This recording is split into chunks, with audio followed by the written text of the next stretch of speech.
देखिएगा तो राजस्व ग्राम, थाना नंबर, जिला, अंचल, पुलिस थाना। उसके बाद जब कॉलम नंबर 1 में आइएगा, रैयत या सह हिस्सेदार का नाम। इसमें क्या है, अगर कोई जमीन है उसका दो मतलब कि मालिक है तो उसी के लिए सह हिस्सेदार दिया गया है। तो रैयत का नाम लिखिएगा। रैयत एक से अधिक भी हो सकता है और इसमें वही रैयत का नाम लिखिएगा जो कि उत्तराधिकार अभी जीवित है, क्योंकि उसी के नाम पर आपका कागजात अपडेट होने वाला है।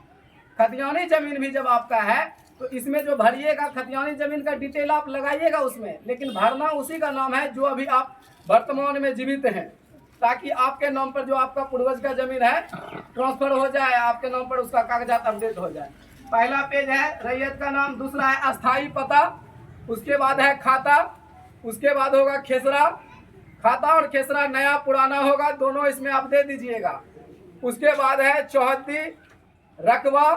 रकबा जो उसका क्षेत्रफल होगा, जमीन का किस टाइप का है, धाना है, भीट है, दो पसला है, जो भी आपके कागजात में होगा आप इसमें दे दीजिएगा। उसके बाद है शेष को छोड़कर लगान, अगर पॉसिबल होगा तो लिखिएगा, नहीं तो इसको छोड़ सकते हैं। फिर आपका है जमाबंदी संख्या, जो आपके कागजात में होगा जमाबंदी संख्या इसमें लिख दीजिएगा। उसके बाद अगला इसका जो है कॉलम, भूमि पर दावा का आधार, मतलब जो भूमि आपके पास कागजात है किस आधार पे है, क्रय के वाला होगा या उत्तराधिकार होगा, जो है उसमें आप भर दीजिएगा। उसके बाद अगला एक कॉलम है अभियुक्ति। अभियुक्ति वाला कॉलम में क्या कीजिएगा, अगर आप कोई जमीन विवाद की स्थिति में है, केस उस पे चल रहा है, तो अभियुक्ति वाला कॉलम में उसको मेंशन कीजिएगा। अगर नहीं है तो सिर्फ 10 कॉलम आपको भर के नीचे आधार नंबर और मोबाइल नंबर और रैयत का हस्ताक्षर लेके आपको इसको अच्छे से भर लेना है। केवाला के केस में आपको सिर्फ एक पेज भरना है। उसके बाद अगर खतियानी जमीन है तो उसके लिए आपको 3 पेज का फॉर्मेट मिलेगा। खतियानी जमीन में क्या होगा, अगर आपका पूर्वज जिंदा नहीं है तो उसमें एक वंशावली का फॉर्मेट हम लोग के लिए दिया जाएगा, और वंशावली का फॉर्मेट जो है उसको 3 का ए बोलते हैं। वंशावली बनाने में अभी तक बहुत समस्या आ रहा था, हम लोग को भी पहले बोला था कि पंचायत सचिव के द्वारा वेरीफाई करवाइए, लेकिन आपको बहुत सर्वे में है कि जल्दी से जल्दी आपको सो घोषणा पत्र देना है, तो वंशावली बनाने में बहुत सारा दिक्कत आ रहा था। तो इसलिए अभी हम लोग के ऊपर से मतलब कि एसओ साहब का आदेश है कि आप सेल्फ से मतलब खुद से भी वंशावली सही आप बना के दे सकते हैं, तो आसानी होगा आपको बनाने में और जल्दी से जल्दी आप सो घोषणा जमा कर पाइएगा। आप जो वंशावली में जमा कीजिएगा, जिसको आपको उत्तराधिकार आपके जमीन का बनाना है, वंशावली में समकरण नियम होगा। उसके बाद इस बार जो है थोड़ा समानाधिकार का नियम लागू हो गया है, तो वंशावली में है कि अगर आप इसमें है बेटी को भी मेंशन करना पड़ेगा। जितना आपके अधिकार जो है पूर्व में, जितना बेटा का अधिकार उसके पैतृक संपत्ति पे है, उतना ही अधिकार बेटी का भी है। वंशावली में जिसका नाम मेंशन कीजिएगा उसके नाम से जमीन का कागज, उसका जो खतियानी पर्चा और नक्शा उसको मिल जाएगा। तो उसके बाद वंशावली बनाइएगा। वंशावली आपको आसानी से बनवा लेना है, कहीं इधर उधर चक्कर काटने की जरूरत नहीं है, सेल्फ से बना के दे दीजिए। आपका संबंधित जो अमीन होगा उसको अच्छे से वेरीफाई करके उसके बाद उसको ले लेंगे फॉर्म। जब वंशावली बना के दे दीजिएगा दूसरा पेज में। अब रही बात कि इसमें समस्या आएगा तरह तरह का, तो संबंधित अमीन से तरह तरह का भरने में कोई भी डाउट हो तो आपको अमीन तो अभी आपके टच में रहेगा, आप उससे बात करके आपको सही भर लेना है। अगर सो घोषणा और वंशावली भरने में आप कोई दिक्कत करते हैं तो सर्वे का पहला प्रोसेस आप खुद गलती कर दिए हैं, परेशानी हो जाएगा, आपको फिर चक्कर लगाना पड़ेगा। इसलिए सो घोषणा जो भरिएगा वंशावली आपको सही भरना है। कोई दिक्कत हो सिविल कार्यालय आइए, नहीं तो संबंधित अमीन को कॉल कीजिए, उससे बात करके सही भर के। तीसरा पेज में इसी में देखिएगा, वंशावली के आधार पर प्रत्येक उत्तराधिकारी का दखल। उसके बाद जो वंशावली में जो नाम आप दिए हैं उसी नाम को आप इसमें भी भर दीजिएगा। जो अगर मान लिया जाए कि उसका 3 गो उत्तराधिकार होगा, दादा के नाम से, उसका 3 लड़का भी है, तो तीनों का नाम देना है। इसमें क्या होगा, रैयत का नाम, अस्थाई पता, खाता, खेसरा, रकबा, चौहद्दी, जहाँ तक जो सही पॉसिबल होगा जमाबंदी संख्या भर के। अब है इसमें कि आपको सो घोषणा तो भर दिए, वंशावली बना के खुद से दे दीजिएगा। उसके बाद इसमें कागजात क्या लगेंगे, तो कागजात जो फॉर्मेट आपको मिलेगा इसमें देखिएगा, 1 नंबर में लिखा हुआ है दावाकृत भूमि से संबंधित दस्तावेजों का विवरण। जो आप जमीन का साक्ष्य हमारे पास प्रस्तुत कर रहे हैं, जो उससे संबंधित आपको कागजात होगा उसका छाया प्रति आप लगा दीजिएगा। उसके बाद अगर खतियानी जमीन है तो खतियान का नकल। उसके बाद आपको रसीद देना है अपडेटेड, या तो अगर रसीद आपका किसी कारणवश जमीन का रसीद 3-4 साल से कट नहीं रहा होगा तो जो रसीद आपके पास है, जो जरूरी कागजात है, ज़्यादा से ज़्यादा आपको लगाना है।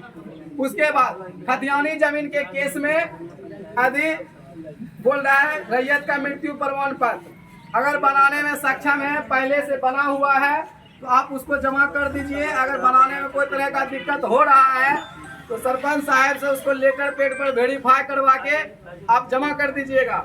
उसके बाद अगला देखिएगा तो सक्षम न्यायालय का आदेश।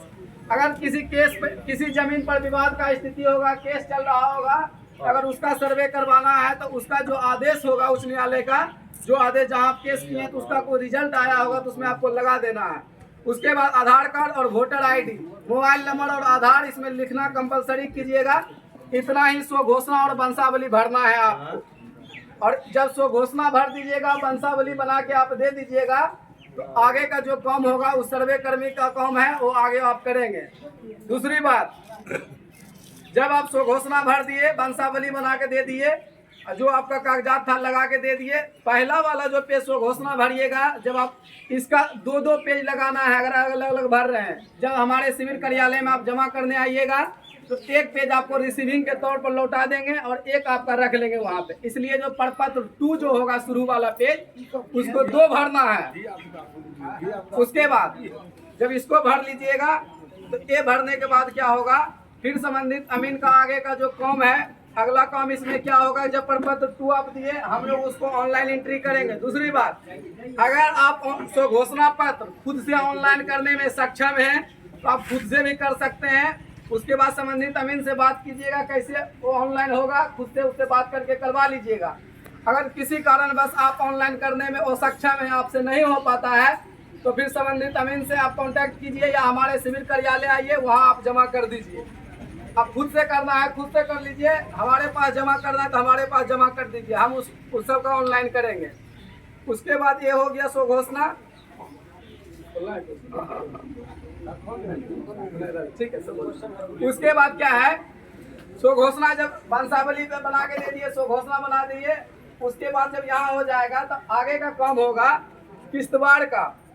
जिस प्रकार अभी आपको सर्वे से संबंधित सूचना देने के लिए आप लोग को पता चल गया है, तो हम लोग का फिर आगे काम है कि जाएंगे उसमें जाएंगे त्रिसीमाना हम लोग चेक कर लेंगे, बाउंड्री वेरिफिकेशन कर लेंगे। ये जब काम हम लोग का हो जाएगा अपने मौजा में या राजस्व ग्राम में, तो उसके बाद का काम होगा किश्तवाड़ का। जब किश्तवाड़ आपका किश्तवाड़ होता है प्लॉट वेरिफिकेशन, जो किश्तवाड़ जब हम करने आएंगे तो जिस प्रकार से आज आपको सूचना मिल गया है कि सर्वे होने वाला है, क्या क्या होगा, आके आप सूचना ले लिए, उसी प्रकार से संबंधित अमीन के द्वारा आपको बता दिया जाएगा कि आपके क्षेत्र में किस दिन किश्तवाड़ का काम होना है।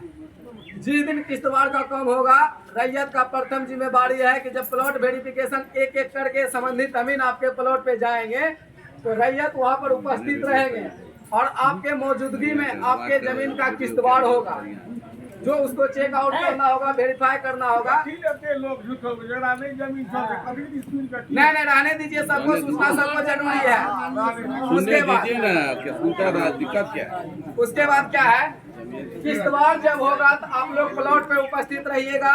किश्तवाड़ कर लेगा जब, मैन आप लोग का जिम्मेदारी था स्व घोषणा भर दीजिए, वंशावली दे दीजिए, और जब किश्तवाड़ के लिए आप लोग को सूचना मिलेगा तो आप अपने प्लॉट पर मौजूद होकर किश्तवाड़ आपको सही से करवा लेना है। किश्तवाड़ जब हो जाएगा, स्व घोषणा भर के दे दिए, वंशावली बना लिया, आगे का काम जो है संबंधित अमीन का है। उसमें क्या होगा, संबंधित अमीन अब उसका ऑनलाइन एंट्री करेगा, P5 एंट्री होगा। प्रपत्र स्टेप जब 6 में जाएगा तो उसमें एक नया खिसरा पंजी हम लोग तैयार करेंगे।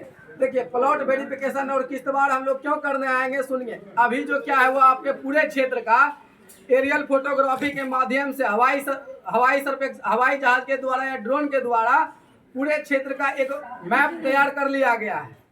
मैप एजेंसी के लिए तैयार है। जब हमारे पास वो मैप आएंगे तो वही मैप लेके आपके प्लॉट पे जाएंगे।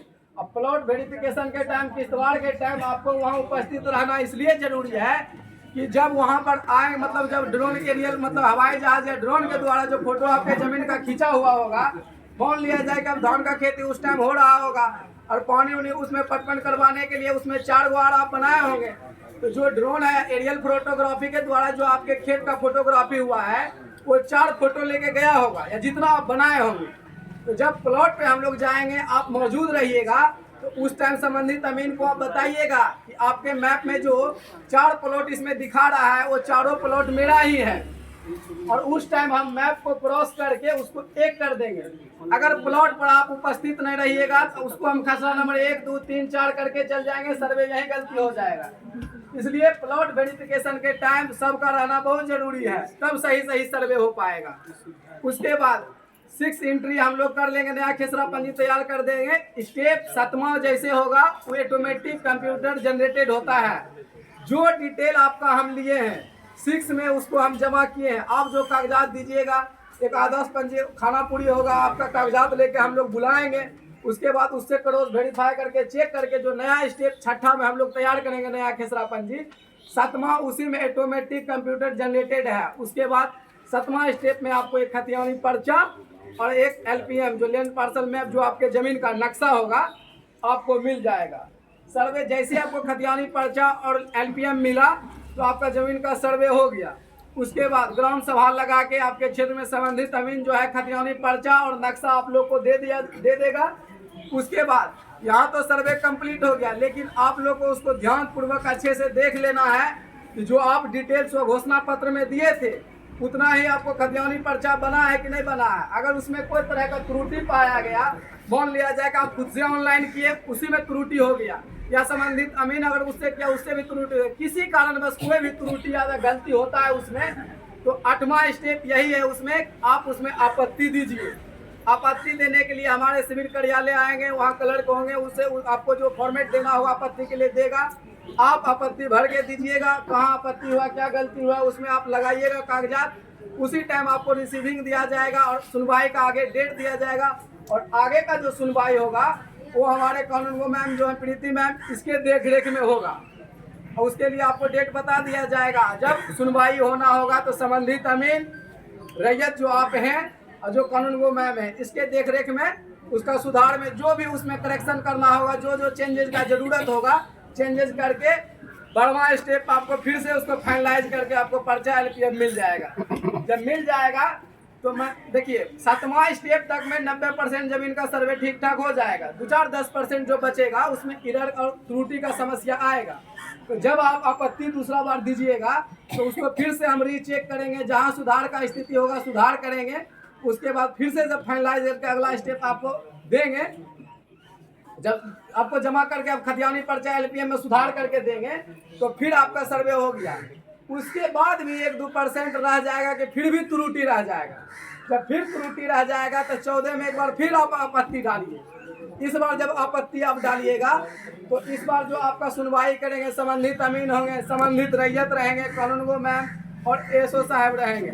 उसके देखरेख में जो भी आप में सुधार का प्रोविजन हो, जो भी सुधार करना होगा सुधार कर देंगे। और उसके बाद 20 में फाइनलाइज करके फिर से आपको जो आपका जमीन का कागजात पर्चा हो LPM हो मिल जाएगा।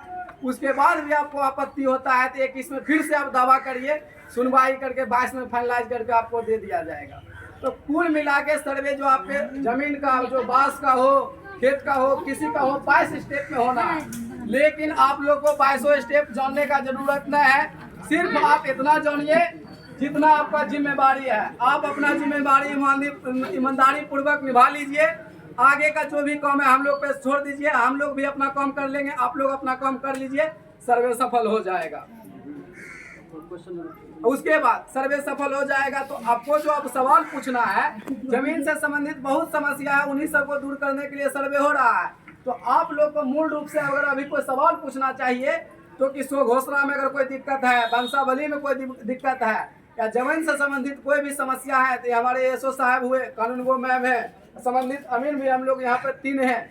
जो भी समस्या है एक शांति ढंग से पूछिए और उसके बाद इधर से जो भी जवाब देना होगा आपको बताया जाएगा। उसके लिए जो रास्ता या निदान का स्थिति होगा आपको हम बताएंगे। तो जो भी पूछना है शांति ढंग से पूछ सकते हैं। और अभी तक हम जितना आपको बताए इसमें भी किसी को कोई डाउट है तो पूछ सकते हैं।